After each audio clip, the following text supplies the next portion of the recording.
Red Vegan, Melissa here on a Monday at 5 p.m. my time, Eastern Standard Time.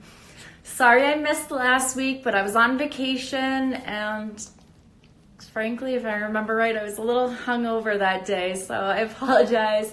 I did have intentions to do it even though I was away at one point, but you know, it is what it is, and I had fun in St. Kitts, so no regrets. What can you do? So you guys kindly sent me a bunch of questions and comments this time, which was great. So thank you so much for all of you guys who did that. But first priority, and this is so important. So please, please, please help a girl out. I assume you're watching this video, you support me, you're one of my friends on Instagram. So help a girl out. Go to YouTube. You can wait till after my live's done, obviously. I'm gonna keep it short too. I set a timer for 10 minutes because I do not wanna be talking all day. I have stuff to do, you have stuff to do, we all have stuff to do. So, but after this, in about 9 minutes from now, go on to youtube.com, search Miss Red Vegan, easy to remember, and watch my first video. Or at the very least, subscribe. Please, please, please. So the thing with YouTube is you need 100 subscribers in order to name your channel or whatever. I don't know. I don't fully get it, but that's a thing, I guess. So, and I'm close. I'm getting there. So you could be number 100 and I would high five you and pretend here, high five. So that would be really cool. So just subscribe, even if you don't really think you're gonna watch my videos. I mean, what's the harm? It's free. You don't have to set the notifications. There's not really a downside. You're just making your girl, Melissa, happy and making her day. And so that's all goodness. So go subscribe. Okay, I did said my piece on that. Also, of course, watch the video and like it and comment and all that stuff too. Thank you guys. You guys are the best. Yes, yes, yes. So, okay. So, on to other things. Yesterday, I got a super rad avocado tattoo on my foot. Can't show you yet because it kind of looks gross. So when I was on vacation, I got a really bad sunburn on my legs because I'm super pale and sometimes I forget. And it's disgusting. It's peeling. Sorry to put that image in your head, but it's just not cute. But just know that I'm going to show you as soon as it looks awesome again. I mean, obviously the tattoo itself isn't on the peeling skin, but it's hard to show you. Anyway, I'm wearing full tights and boots right now, so that's why you're not getting to see that. But look for it soon. It's super cool and I'm excited. Okay, so as for the questions today, I was asked if I'm a diehard Boston sports fan. I am. I mean, I wouldn't say die hard because I don't even own a TV, so it's not like I have to watch every game of anything, but I am definitely a Boston sports fan. I will argue, even though I know very little about it, I will argue for my teams, and I think the rest of you are a bunch of haters. Sorry. Much love to all of you. Anyway, please keep watching. Even after I said that.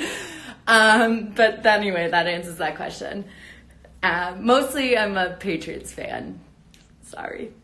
My favorite art piece is in my museum that I work at. It's Gauguin's Brooding Woman. It's my favorite piece for a lot of reasons. You'll have to Google it because it's not like I have one that I can just be this is what it looks like. I don't have it.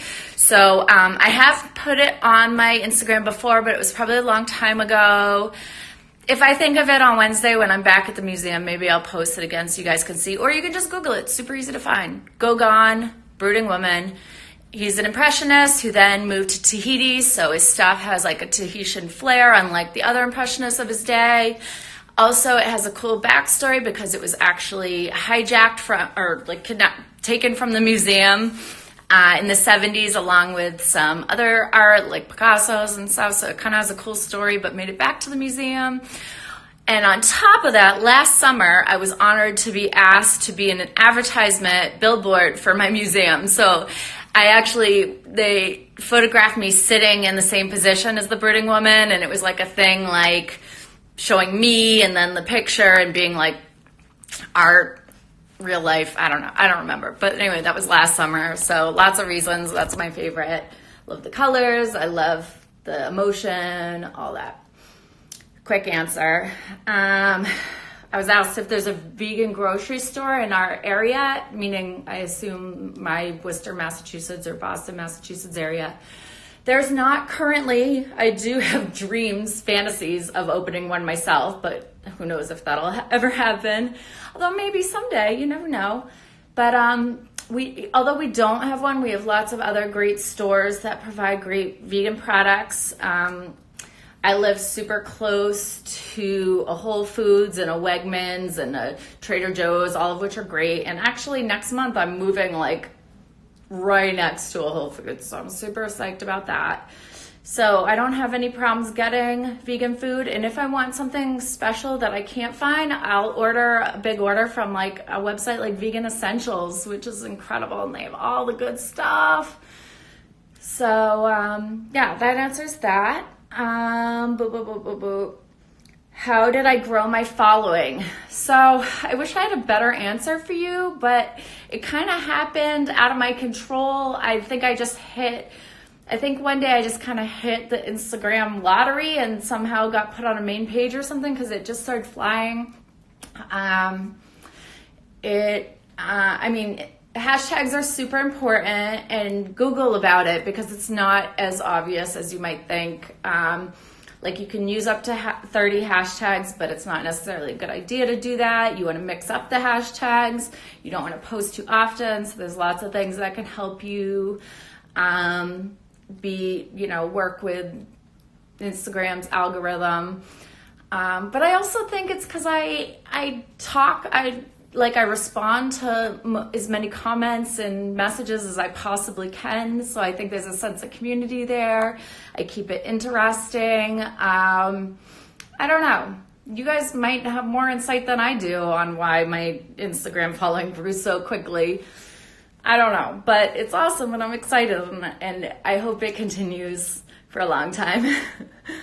My favorite meat alternative, that's super tough because I really like all of them. Like I don't really have a favorite or even like ones that I don't even like. I kind of like all the food. I'm a good eater, if you've noticed from my posts.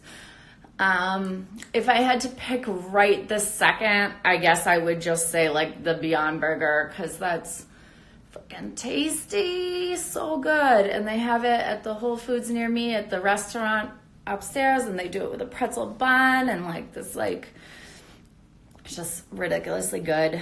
Now I'm kind of thinking about it and maybe I'll have that today or tomorrow now that that's in my head. But super good. If you haven't tried it yet, try it, especially if you're not vegan. I challenge you to try either the Beyond Burger or the Impossible Burger. They're now available at lots of restaurants, like lots of non-vegan restaurants all over. Give it a try. I bet you'll be so surprised. Seriously, and then let me know. And if I'm wrong, I'll say sorry, but I doubt I'm wrong. I've made meat eaters eat it before and they've loved it. So, I also was asked what I think of ex-vegans who are now anti-vegan. I don't think much of them. I don't think they were ever vegan in the first place. To me, it sounds almost like, it sounds attention grabbing, and it also sounds like, I don't know, there's more there than meets the eye, because that's not like a normal human behavior. If you're vegan, chances are you have lots of reasons, and to just automatically stop believing those things seems not, I just can't even comprehend. It makes no sense to me. And then to become anti-vegan, I don't know. I think these are very few people who used vegans' popularity to help themselves, or I don't know, gain attention or something. So I don't even think about them.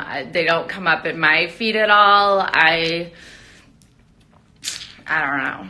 It's really sad, and I think that their sad situation for them, and I hope they find their way. I don't know what to say, but and then finally I got another question: how am I working to improve myself?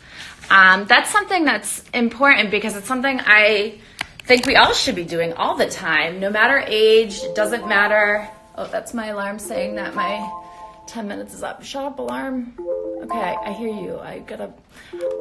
I apologize. I'll come up with a better way of doing that in the future. Okay, stop it. I hear the alarm. Okay. I don't know how. Okay, so apparently I should be working on figuring out how to use technology because that could use a lot of improvement. So maybe I'll do that. But what I'm currently doing to improve myself is, with these YouTube videos, you'll see from the first one, I have a long way to go when it comes to speaking clearly and professionally and getting my point across without rambling or I don't know. So I'm working on that, but I'm also working on my singing and my acting. I am stage managing a local theater performance for the first time, so I'm learning a lot with that. And I just, if I'm scared or nervous about something, I say yes anyway and give it a go and work hard to figure it out. And so that's how I do that. And I hope all you guys do the same. In fact, one important way to constantly improve and educate yourself is by reading, of course. And I'm a big fan of regular reading, but also listening to audiobooks because it's so convenient when you're driving, when you're doing other things. You just listen to an audiobook, and it's great. This summer, a little sneak preview. I don't have all the details yet because it's kind of a new idea. But my girlfriend and I, my girlfriend's helping me work on this. I want to do a summer book club on Instagram. I'll probably do a YouTube video too about it. But I want people to challenge their privileges in life and choose a nonfiction book by someone to try on their shoes. So, for example, I would want a white person to choose a nonfiction book, like a contemporary nonfiction book by a person of color. I would want a man to choose a book by a woman, so on and so forth. And we can, whatever privileges. It could be able-bodied, reading a book about, handicap. It could be so on and so forth. And be patient because this is all super brand new, but this is a way that I think we can all help to improve ourselves and become better people if you'll join me on this exciting adventure. So I'm gonna sign off now, but it's always great to see you all, and thanks for joining me today. And I'll save this so that people who weren't able to join me live should be able to. And as always, thank you for all of your support. I couldn't ask for a better community. So bye for now.